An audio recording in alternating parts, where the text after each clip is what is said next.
igice cya kane umurongo wa kane.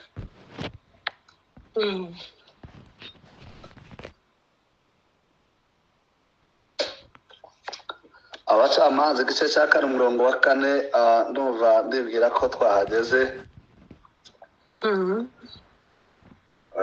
Reka dusome mu izina rya Yesu. Icyo gihe umucamanza w'Abisirayeli yari Debora, umuhanuzikazi muka Lapidoti. Yari atuye munsi y'igiti cy'umukindo wa Debora, hagati y'Irama n'i Beteli mu gihugu cy'imisozi miremire ya Efurayimu. Abisirayeli bose bajyaga bamusanga ngo abacire imanza. Amen. Amen.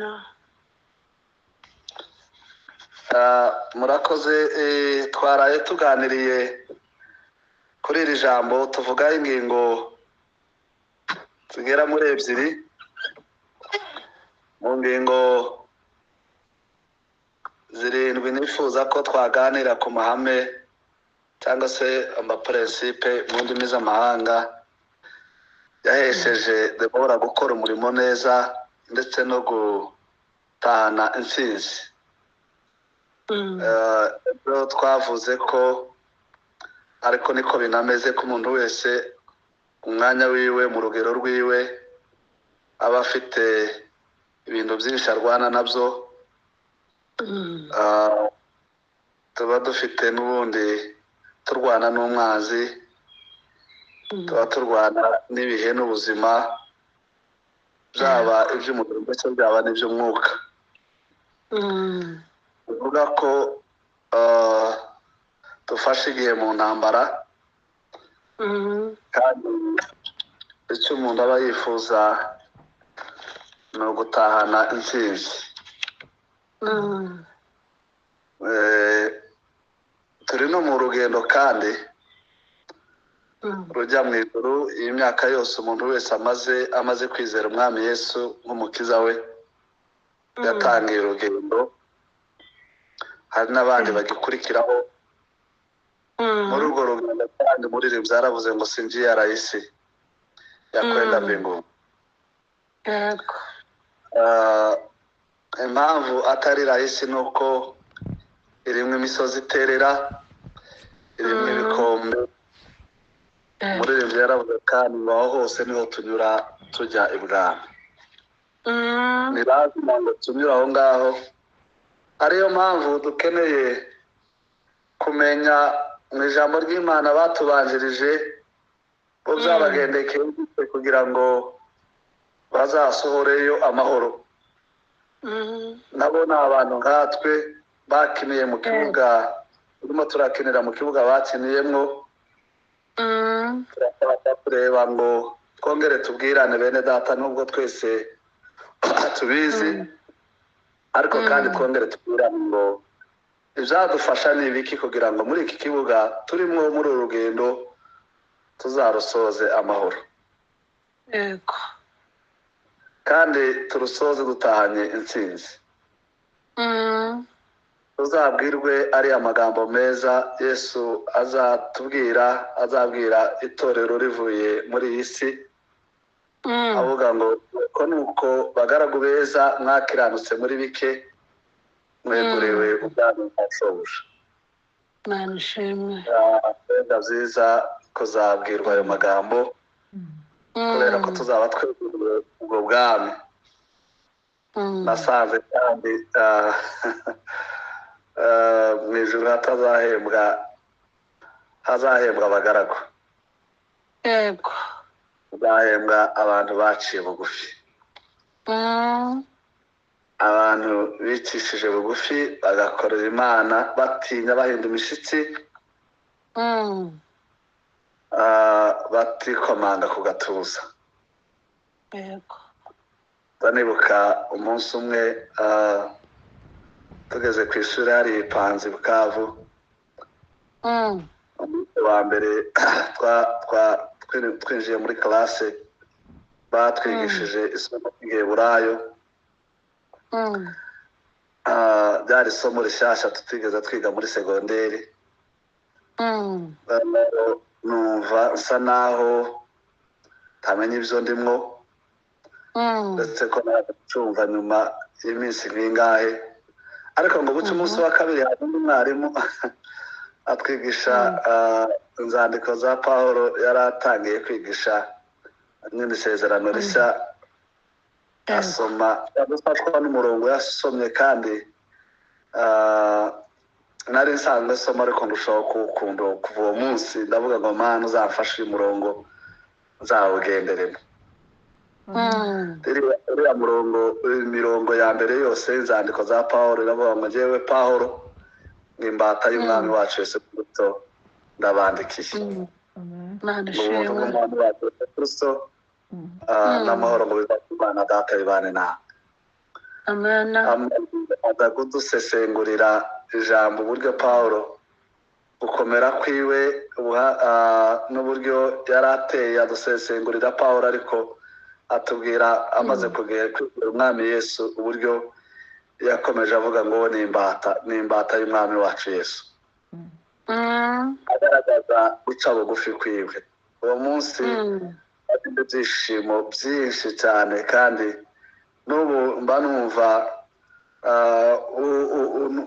uwo numva nishikiraho tuganira cyane, namubwira ubwo butumwa ngo turwanirire cyane kuba abagaragu aho kuba ibikomerezwa.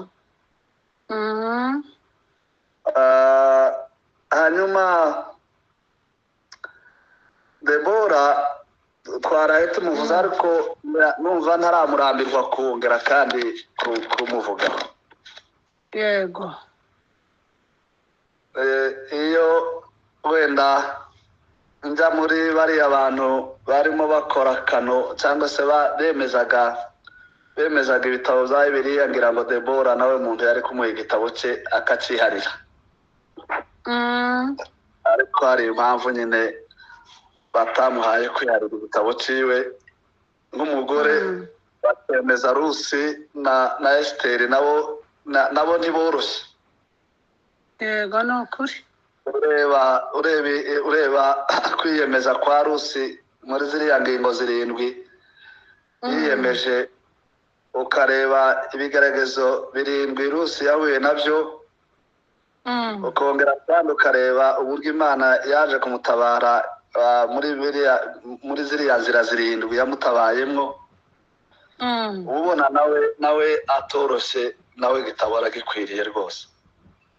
Yego, ni ukuri. Wareba amasengesho ya Esiteri, wareba uburyo yitangiye bene wabo, ubwenge yagiraga Esiteri, wakuriye muri buriya bupfubyi bwinshi, hanyuma akagira ubwenge butangaje, abandi bakajya basaba ibibarimbisha imbere y'umwami. Esiteri w'agatuza ntiyagira ikintu na kimwe avuga abwira ngo bamuhe, kubera ko yari yaramenye ko yahawe Hegaye inkone y'umwami, yarahawe umwuka wera uzamunihira, uzamutakira, umusaba, uzamusabira, umenya ibimukwiriye. Yego. Ukabona harimo ijambo ry'Imana, umwuka wera Esiteri wari warahawe Hegaye yarazi ibimukwiriye, aba ari we ubimugenera. kandi Bibiliya avuga ngo arebwe n'abantu, ashimwa n'abantu ndetse anashimwa n'umwami. Amen. Umwuka wera ajya amenya ibidukwiriye, abatureba bakadushima, ndetse n'umwami akadushima. Yego. Ihame rya mbere twavuze kwa Debora nuko yari atuye munsi y'igiti cy'umukindo wa Debora, aho twaraye tuhatinze cyane, ni ugukiranuka. Ibyo nibyo byamufashije gukora umurimo neza, ndetse no kuwusoza amahoro, agatahana intsinzi. Imana ishimwe. Iyo ni intambwe nziza umuntu wese yakagombye kwifuza kandi no guharanira. Iyo ni inzira nziza izaduheza gutsinda kandi no gukora neza. Yego. Imirimo umuntu wese afite aho arimo akorera, abantu mubana mu rugo, abo mubana umunsi ku wundi uharanire gukiranuka bene data abakristo bavandimwe.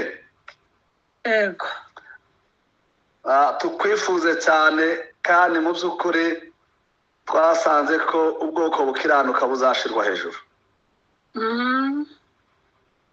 Iki giti cy'umukindo ndashimira Imana cyane. Ejo nyuma yo kuganira namwe iri jambo hari umwe turi kumwe hano muri Nibature nabonye anandikira mesaje ngo yakomeje gukora ubushakashatsi bwa kiriya giti. Anongereramo akantu ndumva ndishimye, numvise nishimye cyane. nawe muje kumureba. Kiriya giti umuzi wacu umuzi umanuka cyane ukamanuka, impamvu kibasha kuresista mu butayu nuko mu muzi wacu umanuka cyane ukamanuka ukajya ubujyakuzimu inshuro 5 y'igiti gihagaze kiri imusozi. umuzi wacu niwo muremure kuruta igiti. Imbaraga z'umukiranutsi zubatse ku rufatiro, zigomba kumanuka cyane ngo dushoreye imizi muri we. Aho niho hari imbaraga zacu. So gukiranuka gusa mu byo tuvuga, ariko no gukiranuka mu byo dukora. Uwo muzi naho ngaho wari waramanutse ugera epfo cyane. Sinzi niba rye wakadutse cyangwa ari mwene data. Yego ndabizi niba ari jewe sinzi. Yego reka dukomeze. Nuko nguko uwo muzi urumva wari uramanuka cyane kugeza inshuro 5 kuruta igiti gihagaze. Uko niko dusabwa, uko niko Imana, ibyo ni byo Imana twifuzaho. Yego tuzarandurwa n'umuyaga, tuzarandurwa n'ibije ibyo ari byo byose. Dufite ibintu byinshi by'inyigisho z'ubuyobe izaduka, ibintu byagiye biza kandi twese tugenda tubona. Ntugatangazwe nuko abantu ubona rimwe na rimwe babirandukamwo bakaba babishingutsemo bagiye mu bindi bitari mu ijambo ry'Imana. Umuzi nturakamanuka. Ariko abantu imizi yamanutse cyane kuruta igiti gihagaze ntibazigera bakorwa n'isoni. Amen. Amen. Amen. Amen. Icyo giti twarakivuze sinakigarukaho. Twavuze umubyimba wacu ukuntu ubona usa naho ukakaye wumaguritse, ariko ibanga ryacu n'uriya muzi. Twavuze kandi ko bishobora kwishwaho abantu bacugamamwo. Ko umukiranutsi ni umuntu abantu bugamamwo bisangamwo, ni umuntu bifuza kenshi, bagisha inama kenshi kandi bihishamwo ibitero. Ariko ari amababi kandi ntabwo twigeze tuvuga ku mbuto zacu. Birumvikana umukindo ko hari n'imbuto zacu. Twakomereje nanone tuvuga hejuru y'indi hame rya kabiri.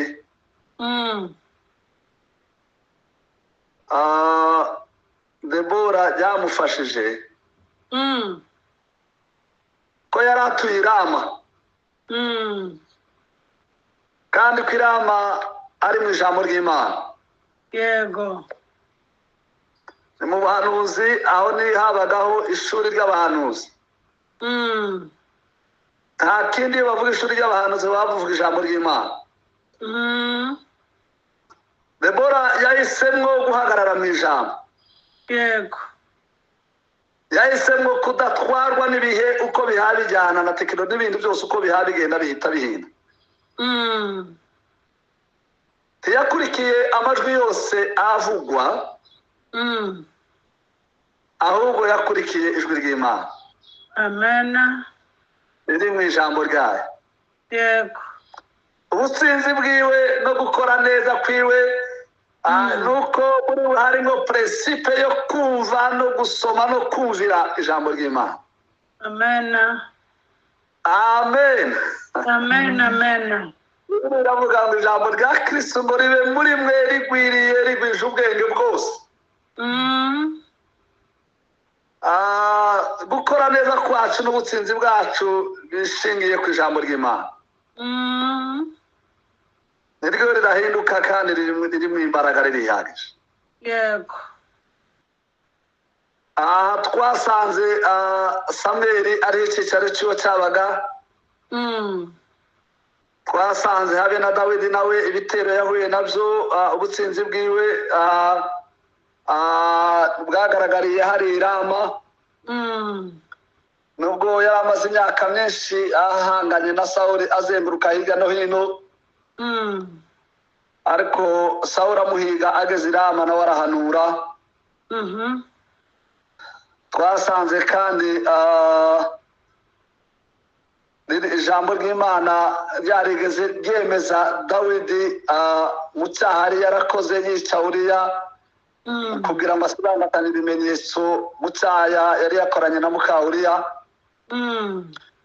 Ariko Natani amugezeho amubwira ubuhanuzi. Natani Bibiliya avuga ngo Dawidi ngo aza kumusobanurira kuko ari we. Hanyuma Dawidi arihana. Yego. Ijambo rigira umumaro munini cyane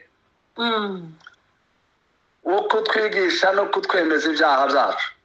Yego.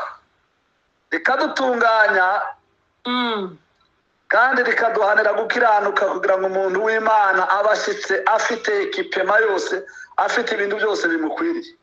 Yego. Yesu nawe mu bigaragaza yahuye nabyo yaneshesheje Satani ijambo. Yahoraga amubwira ngo biranditswe ngo. Bituma Satani aneshwa burundu. Yego. Yaravuze ngo amuteze ikindi gihe, yari amutegeye ku musaraba, ariko nawe yaramunesheje. Itorero ry'intumwa ari Eglise Primitive naryo icyo ryubakiragaho n'ijambo ry'Imana. Muri biriya bintu bitanu, gusangira ibyabo, gusangira ijambo ry'Imana no gusangira ibyabo, no kwegera igaburo ryera, bagahora begera igaburo ryera bagamanyagura imitsima buri mugoroba, ndetse bagasenga bagahimbaza n'Imana. Ibyo nibyo byabafashije kugira ngo itorero rikure. Imana ishimwe.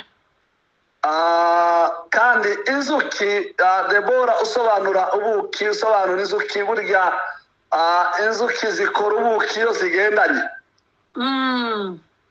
Ndaza kuhagaruka uyu munsi, zabaga ni ekipe zigenda zigakorera hamwe.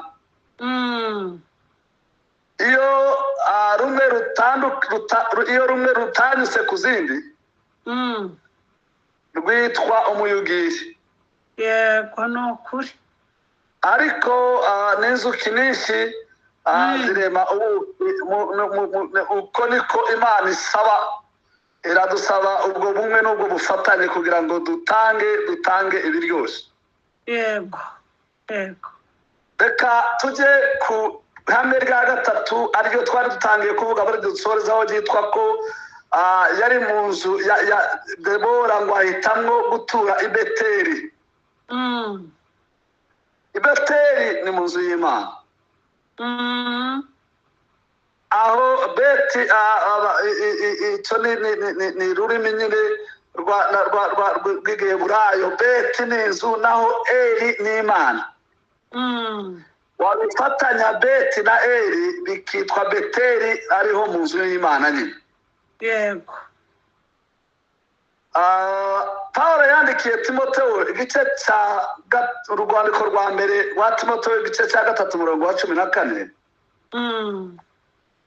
Aramubwira ngo ngwandikiye ibyo niringiye ko nzaza kubasura vuba. Kandi nikwandikiye kugira ngo nintinda uzamenye ibikwiriye kugenzerezwa mu nzu y'Imana, ariyo nkingi y'ukuri gushyigikiye. Yego, ni ukuri. umuntu yakwibaza ngo se ibikwiriye kugenzerezwa mu nzu y'Imana ni ibiki n'ibihe? Ibikwiriye kugenzerezwa i Beteli mu nzu y'Imana ni iki? Twashakiramo gukora neza kandi tugatahana ubutsinzi. Tutarajya kure cyane turahita twumva ko ari inzu y'Imana. Kandi burya iyo bavuze inzu biba bivuze umuryango. Kandi ubwiza n'imbaraga z'umuryango ni ubumwe. Yego. Ngicyo icya mbere gikenewe mu bikwiriye kugenzerezwa mu nzu y'Imana nuko tuba umwe. Icyo ni icya mbere. Yego. Habe na Yesu umunsi yarimo asezera abigishwa, hariya mu butumwa bwiza bwa Yohana 17 umurongo wa 11,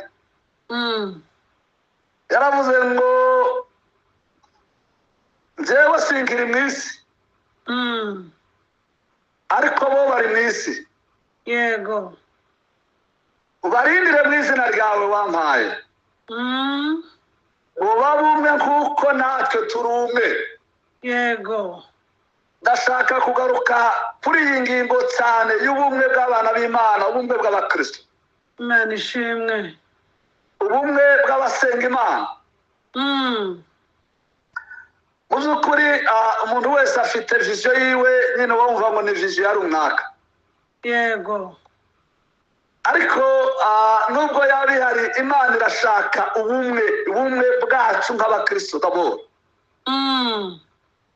Muri uru rugo, muri iyi nzu y'Imana, Imana idushakaho ubumwe. Imana idushakaho ubwuzuzanye. Yego. Yewe kubera iki atari no mu miryango yacu?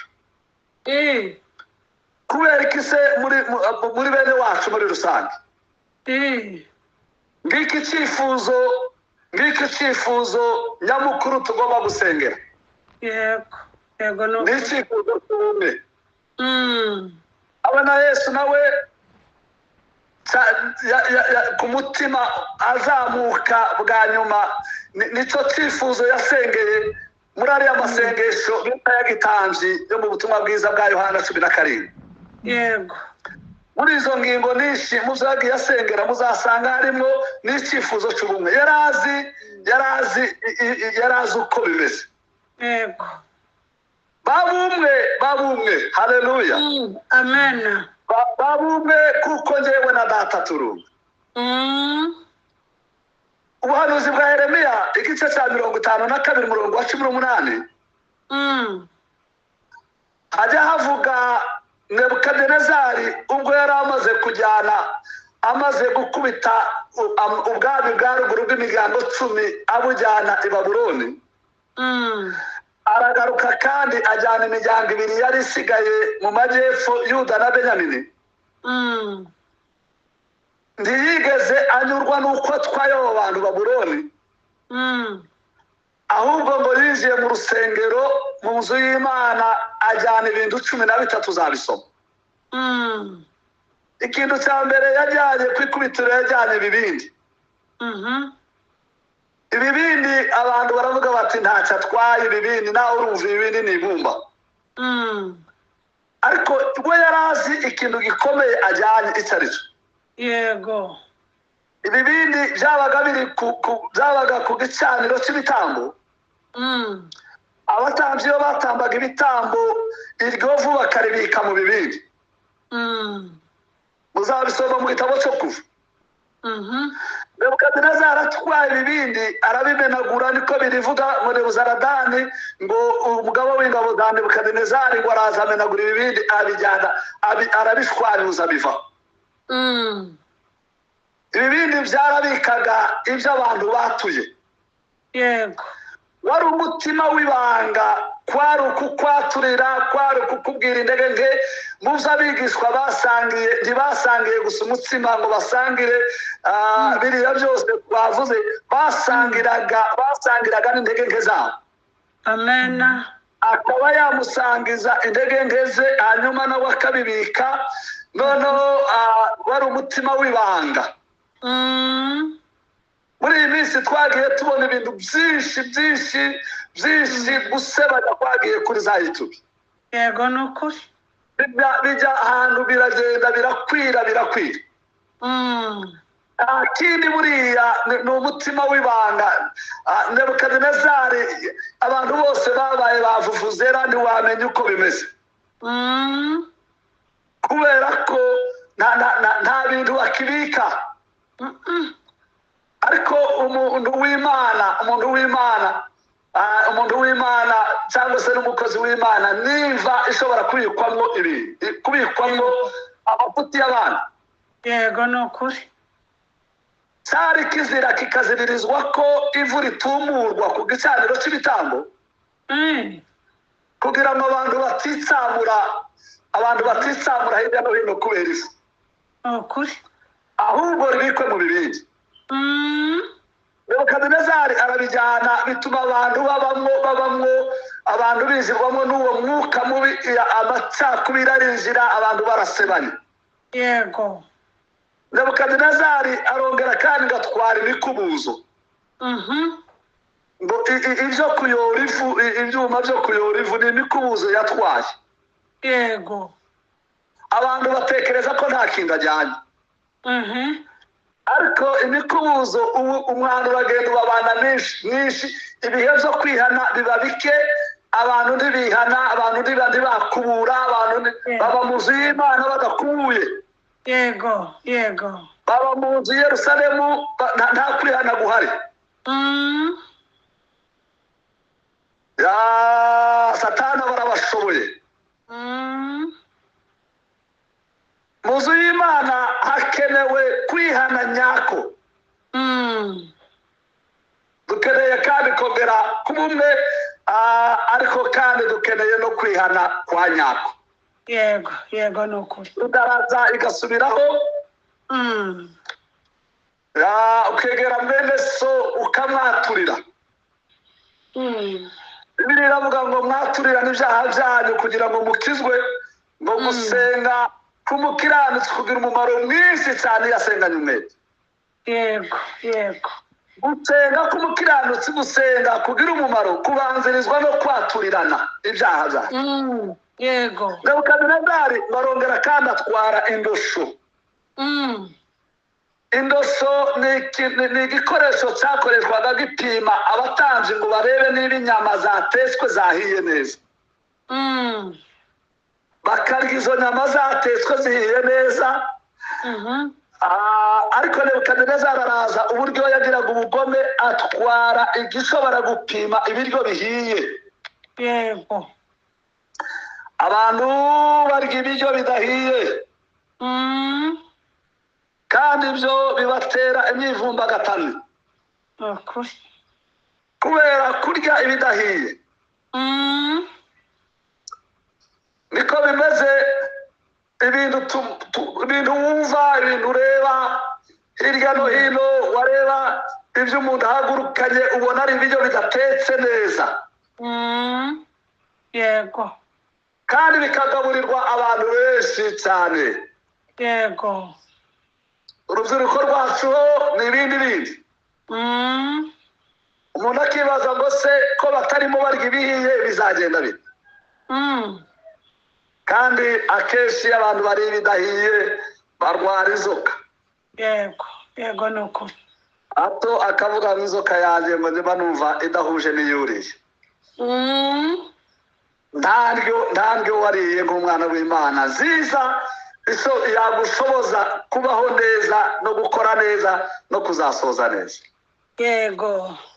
Nebukadinezari yongeye gutwara ibifashi n'amapengeri.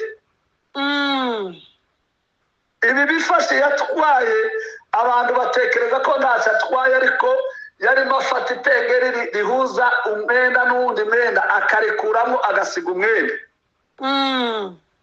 Yari ajyanye ibihuza abantu, ubumwe bw'abana b'Imana. Yego. Israheli iraryana basubiranamo no kugeza ku mwami wabo. Mm. Kubera ko yajyanye ubumwe.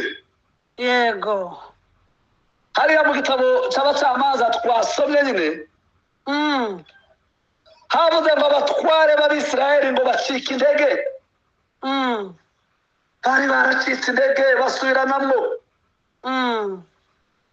kubera ko abitwa bose abatware ibikomerezwa bose basubiranamo. yego ntibemerana ntibigera bemerana kubera ko batwawe ibifashi, batwawe amapengeri. Imana itugarurira ubumwe bavandimwe. Imana idufashe. Ajyana n'icotoro cy'imibavu, ibihe byo gutenga n'impumuro nziza, ajyana n'igitereko cy'amatabaza n'igikarabiro n'imbehe. Tekereza nawe ngo arajya atwaye imbehe. Umuteguro imbehe murayizi ababyeyi bari aha bakuze, kuko rimwe na rimwe yategurirwamo amafunguro y'abasaza biyubashye. yego yego uwo muteguro aho ibitegurirwa byose byiza byiyubashye, abantu babifata uko biboneye. Ngibyo Nebukadinezari yajyana. yego Debora ahaguruka nk'umugore kandi nk'umuhanuzi. yego we ahitamo gutura i Beteli mu nzu y'Imana, kandi ashishikariza n'abantu bose kuhamusanga kugira ngo bongere kandi bamenye ibikwiriye kugenzerezwa. Haleluya! Mu nzu y'Imana. Imana yimbazwe. Bibiliya iravuga ngo icyo gihe cya Debora ibihogere byarimo ubusa.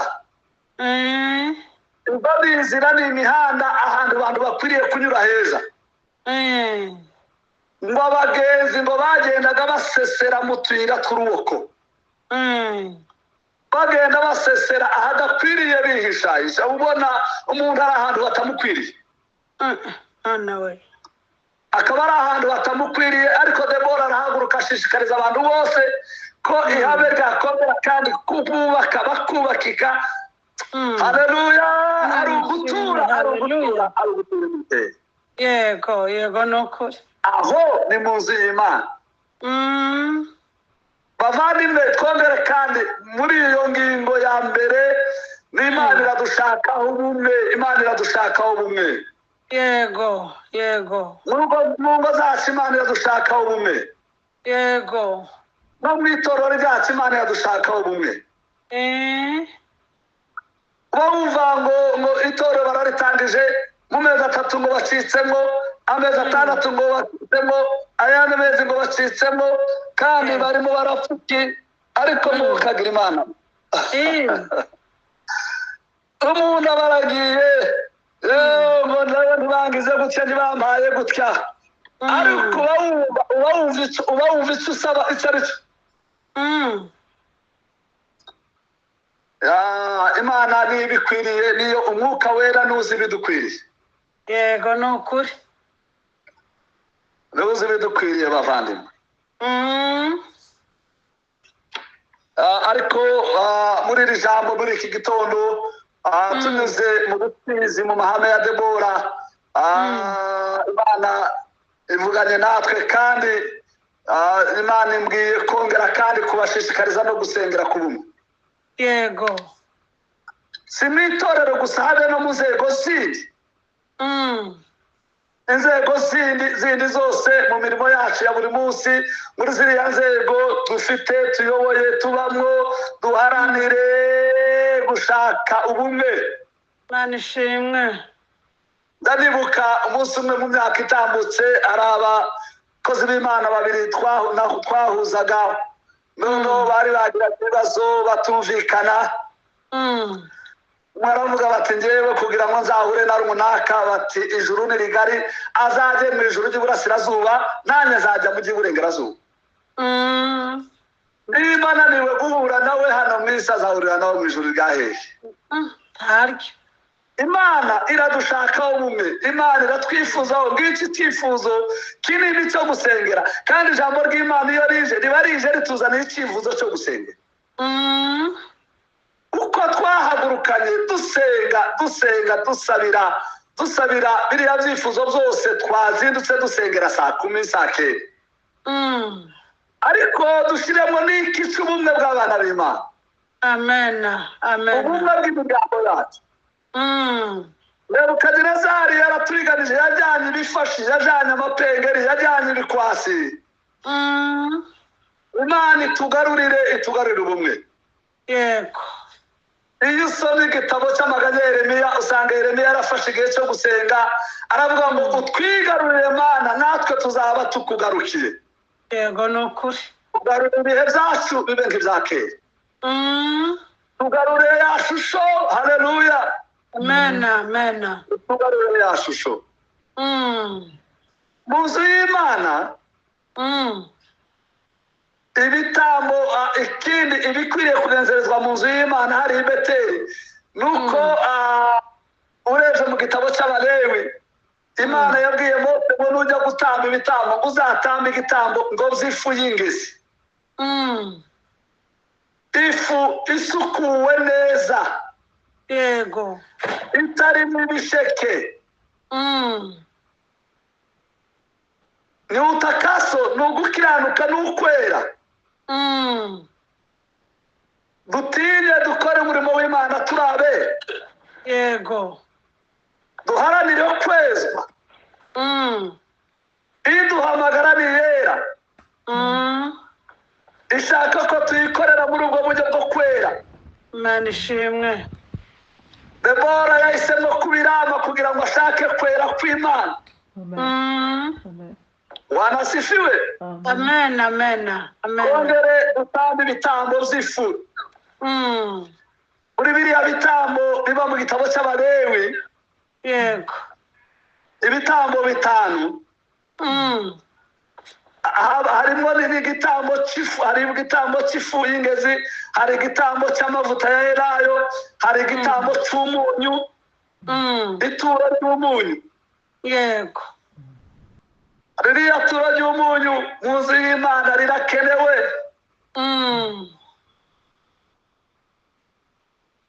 Paulo yaranditse aravuga ngo ijambo ryanyu iteka ribe risize umunyu.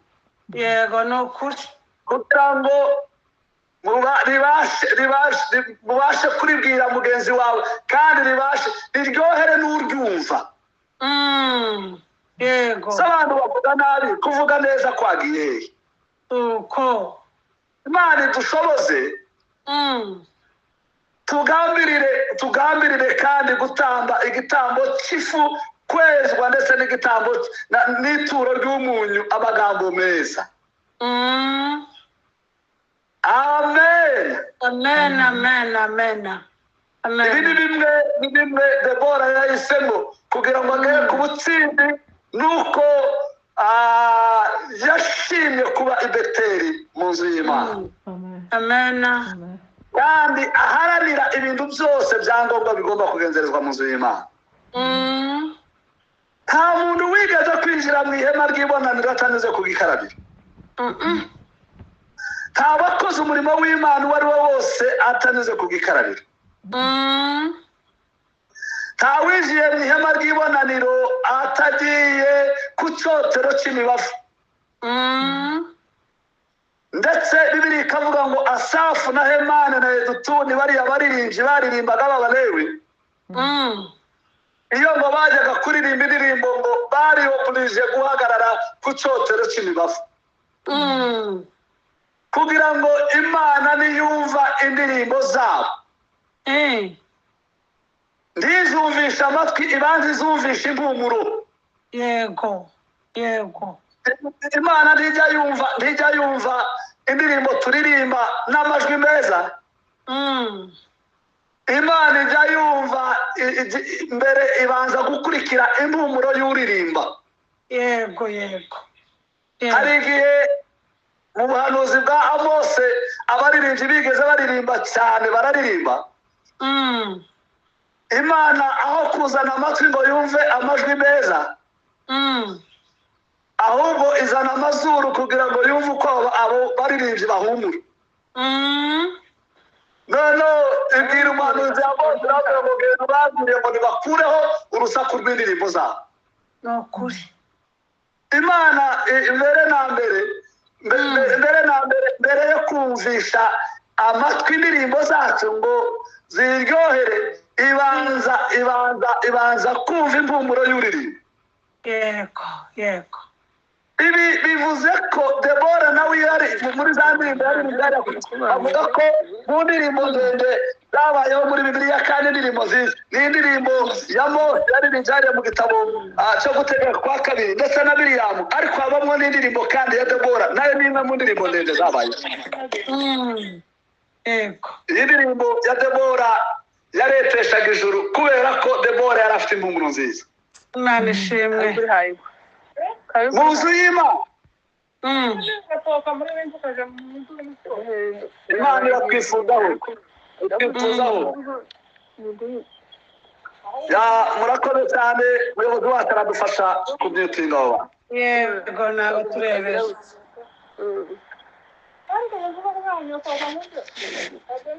icya kabiri ihame rya kane,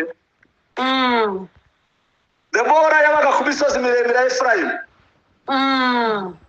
iyi ni imisozi abungeri ba Isiraheli babyagizagaho umukumbi. yego kandi iyi misozi ngo habagaho n'ibiraro by'imikumbi, hakabaho ngo n'amazi meza y'urubogobogo. yego iyi ni imisozi y'amasengesho bene data. aha ntabwo najya muri iri somo ryo kongera kandi kwigisha no kongera twikangurire twese kuba abanyamasengesho. umushumba Ruganza hano atubwira ibintu by'amasengesho tukumva imitima yacu iguwe neza cyane. yego ni ukuri cyane. ariko Debora yari umugore w'umunyamasengesho. Inifa yari umugore w'amasengesho. niba hari ikintu cyamufashije umurimo akagera kuri success, yari umunyamasengesho. yego ahandi twakwirengagiza ko intsinzi yo gusenga harimo intsinzi ikomeye. ubuzima bwa Debora bwose bwabaye ubuzima bw'amasengesho. na Yesu mu myaka 3 yabaye ubuzima bw'amasengesho. yego yewe Bibiliya iravuga ngo habe n'umwuka wera, n'uyu munsi aracyarimo asenga, ari mwihuduma. ukuri Bibiliya ivuga ngo ajya tunihira iminiho itavugwa. cyane kugeza n'uyu munsi umwuka aracyarimo atunihira. amena haba na Yesu mu ijuru arimo aradusengera. ni umunyamasengesho kugeza n'uyu munsi we ni umunyamasengesho. kuko umunsi batera Stefano amabuye, Bibiliya iravuga ngo yarapfukamye arasenga, aravuga ngo data ubabarire, ngo yunamutse ngo ijuru rirakinguka, ngo abone umwana w'intama w'Imana ahagaze iburyo bwa se. ntabwo yamubonye yicaye, yamubonye ahagaze. yego nk'umutambyi ukirimo umuririmbyi yaravuze ngo mu ijuru imbere y'Imana afite umuntu uvugira, ni umukuru w'abatambyi kandi yitwa Rukundo. yego kandi mpamya yuko izina ryanjye riri ku mutima we. ubu ni ubuzima bwa Yesu bw'amasengesho. mu buzima ibanga ryo gutsinda, ryo gukora neza no gutsinda, ni ukuba mu buzima bw'amasengesho. ibi byaranze Debora. yego amen amen kubera nyine nifuzaga ko twari busoze uyu murongo. Nyemerera uvuga kandi kamwe nsoreza aho ngaho. yego Debora yagiraga umutima wo gushimira abantu bamufashije. yagiraga umutima wo gushima no gushimira. yego iryo hame ryatumye akora neza kandi asozanya ubutsinzi. uzasanga ku gice cya 5 igitabo cy'abacamanza hariho urutonde rw'abantu Debora yagiye yashimiye. hari n'abandi ariko yananeze. yashimiye umuryango w'Abazeburoni. arabashimira ngo ni abantu bahaze amagara yabo, bakoraga batitangira, bakarwana urugamba batitangira, bakaba iruhande rwiwe bakaba bugufi bwe, bagaharanira kwimura ibigirwamana bakabivana muri Israheli,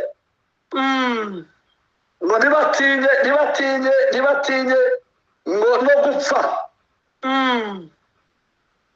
Abanafutali nabo yarabashimiye, yego, arababwira ngo ni abantu ngo bitanze mu rugamba rubahananiye,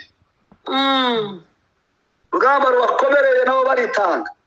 yego, yashimiye kandi n'iyindi miryango, ariko anenga umuryango wa Rubeni, yego, kubera ko umuryango wa Rubeni ngo bahoraga bicaye ku migezi, ngo bahora biburanya mu mitima yabo, amakimbirane yarababanye menshi. Anenga n'umuryango wa Asheri, bo ngo bahoraga bicariye ngo ku myaro yabo bagatekereza iby'umurimo, bari hariya gusa ku myaro yabo, ibintu byabo ari byo bibatwaye umwanya, ni ku nkombe, bari abarobyi bibera mu byabo gusa, barahugiye mu mirimo yabo.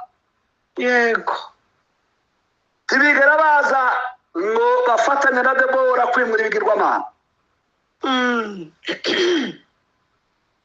Hari n'indi miryango yindi yashimiye n'iyindi yaneze. yego, icyo nashatse kuvuga aha ni uko ihame ryamushoboje gukora neza, yagiraga umutima wo gushima, amena, akagira umutima wo gushimira. Imana idushoboze bavandimwe, amena, Imana itugirire neza, tugire bike tubasha kwigira kuri Debora, yego, byatuma dukora umurimo neza kandi tukazasozanya ubutunzi. Imana iduhe umugisha mu izina rya Yesu, amen. Mana Data wa twese uri mu ijuru.